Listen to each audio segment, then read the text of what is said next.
Welcome to Now You See It.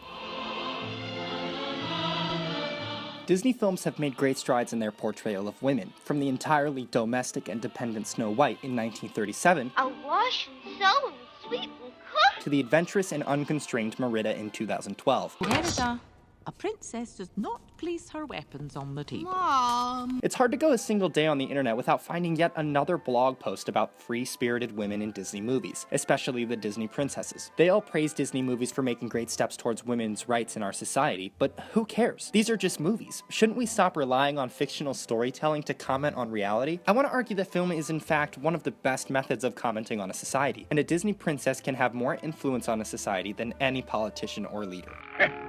Women. Every popular film, to some extent, conforms with the society it was made in. Think about it. If a movie was released this year that generalized all African Americans as unintelligent and sexually aggressive towards women, and also made out the Ku Klux Klan as heroes, would it be a commercial success? Probably not. That wouldn't conform to the values of our present society. But in the early 1900s, this kind of film could be a critical hit because that society conformed to those beliefs. And it was. In 1915, The Birth of a Nation was released and became the highest-grossing film of the year, despite generalizing African Americans as unintelligent and the KKK as heroes. What I'm saying is, people don't like seeing movies that greatly contradict their views, so the most commercially successful movies generally avoid so much controversy that nobody pays to see the movie. In other words, commercially successful movies are a commentary on what the popular beliefs were at the time of its making. Of course, there are plenty of thought-provoking society-critiquing movies out there, but we certainly don't see them topping the box office. So where do the Disney princesses fit into this? Disney produces some of the most popular films of all time, with 13 of the 25 highest-grossing films in history from the Walt Disney Corporation. The Disney princess films are some of their most successful.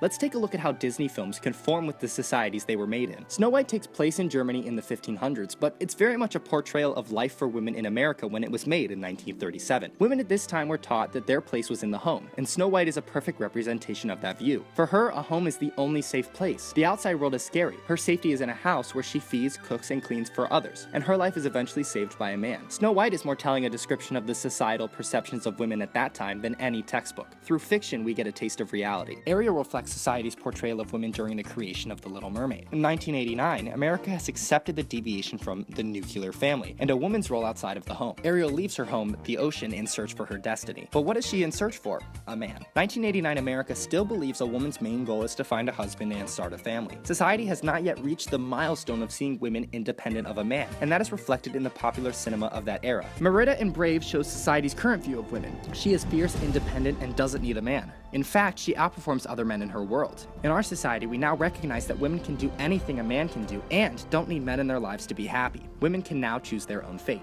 When you see a film, it may take place in the past or the distant future, but the film is always subtly commenting about the society it was made in. WALL-E is about a future where humans had to escape an inhabitable planet, but it's really a commentary about how we mistreat the environment today. Mulan takes place in ancient China, but is about how masculine qualities are not exclusive to men in our current society. So here's a question. Films are influenced by society's views, but can society's views be influenced by film? They reach such a wide audience and can provide such powerful messages that they change society's views in radical ways. Like when Jaws led to a huge drop in beach tourism, when men started forming their own fight clubs after Fight Club, or when a movie inspires some Southerners to bring back the KKK. Philadelphia is such an important film because it was the first production to portray a man with the HIV virus, and was a major inspiration for the founding of an International AIDS Awareness Association in 1997. Philadelphia touched the hearts of Americans and brought an awareness to the struggles of the disease in a way a simple awareness campaign never could have.